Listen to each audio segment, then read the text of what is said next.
राजाधिराज सद्गुरुनाथ श्री काल सिद्धेश्वर महाराज की जय। आजकल अनेक सुविधा प्राप्त हो गई है और YouTube में भी अनेक प्रकार की जानकारियाँ दी जाती है, अनेक अनेक प्रकार के वीडियो अपलोड किए जाते हैं।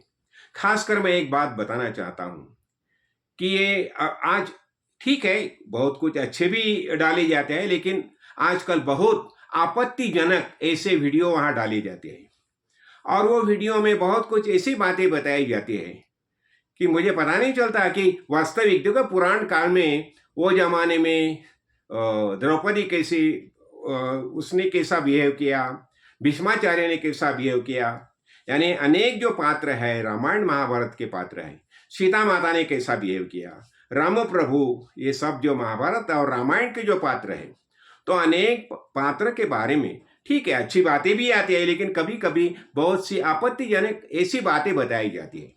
तो खासकर मैं यहाँ एक बताना चाहता हूँ, देखो ये रामायण महाभारत ये सब जो कथा जो है, तो वो कथा से हमें क्या सीखना चाहिए, सीख लेनी चाहिए, यही बात समझ लो।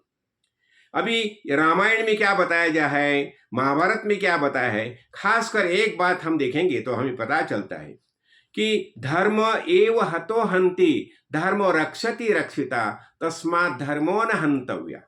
यानी ऐसा बताया जाता है कि तुम सब जीते समय ऐसे जियो कि तुम्हें जो कुछ चाहिए, ऐसा है दूसरा जो है उसे भी कुछ चाहिए रहती है, उसकी भी कुछ ऐसा रहती है। तो जैसा तुम आनंद से जीना चाहते हो वैसा वो दूसरा भी आनंद से जीना चाहता है।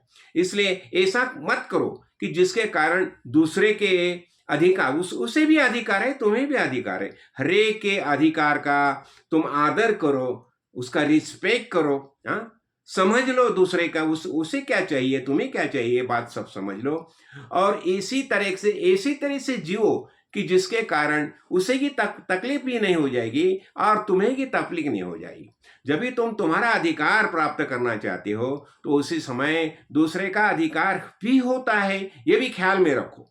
तो अभी देखो ये जो हम कथा जब भी देखते हैं वहां एक ही बताया जाता है, जो गलत तरीके से जीता है उसका गलत तरीके से ही विध्वंस होता है, मारा जाता है। तो हमें क्या ये सब कथा में से हमें क्या देखना चाहिए? देखो वो जमाने में भीष्माचार्य ने कैसा आचरण किया, द्रोणाचार्य ने कैसा आचरण किया, उसके ऊपर टिप्पणी करने का अधिकार हमें नहीं है। तो जब भी हम ये सब ग्रंथ पढ़ते हैं ना, तो अनसूया कौन सा भी असूया मत रखो।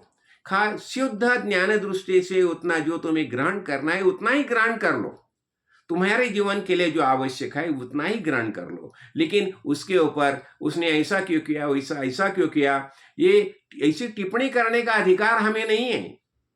हमें बस उनके जीवन से देखो वो समय किसी परिस्थिति निर्माण होगी और वो परिस्थिति के अनुसार भीष्माचार्य ने जैसा आचरण किया, राम प्रभु ने कैसा आचरण किया, वाली ने कैसा आचरण किया, सुग्रीव ने कैसा आचरण किया, हरेक के सामने जैसी परिस्थिति थी तो वह परिस्थिति को सामने रख के वो समय उन्हें जो अच्छा लगा वैसा आचरण उन्होंने किया है। तो उसे वो सिचुएशन में हम नहीं है अभी, हम खाली उनकी जीवन से हम देखना चाहते हैं कि उनसे हम क्या सीख लेनी चाहिए। हमें ज्ञान दृष्टि से उनके क्या क्या हम ज्ञान क्या ग्रहण कर सकते हैं, उनका आचरण कैसा था, तो और हमें कैसा आचरण करना चाहिए। तो देखो, तो मैं एक ही बताना चाहता हूं कि उनके ऊपर टिप्पणी करके उनके विरोध में ऐसा कुछ वीडियो अपलोड मत करो कि जिसके कारण लोगों के मन में आशंका निर्माण हो जाएगी। तुम वहां मौजूद थे क्या? एक समय ऐसा एक ने पूछा, अरे ऐसा ऐसा हो गया, वो राम प्रभु समझो अपना ये श्री कृष्ण भगवान ने ऐसा ऐसा आचरण किया। तो बताने वाला है ठीक है, वो जमाने वो समय मैं वहां उपस्थित नहीं था, इसलिए एग्जैक्ट क्या हो गया है मुझे पता नहीं है।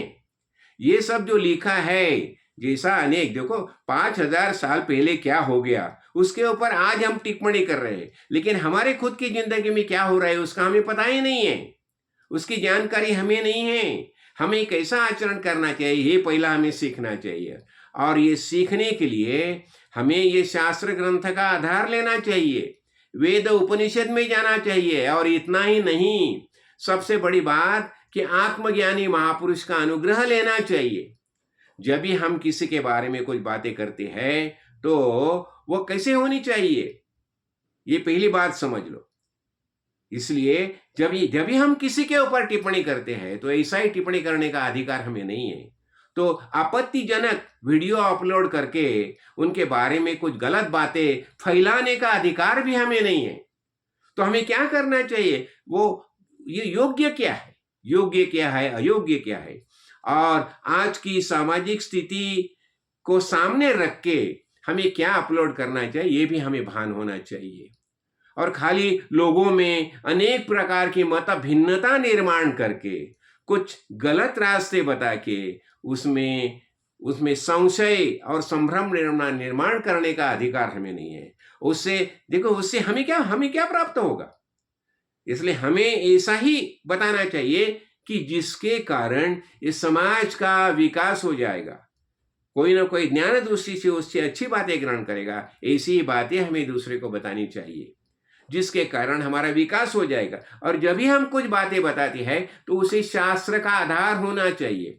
और वेद ने बताया है क्या, वेद में है क्या, उपनिषद में है क्या, ब्रह्मसूत्र में है क्या, वैसा होगा तो ही हमें बताना चाहिए।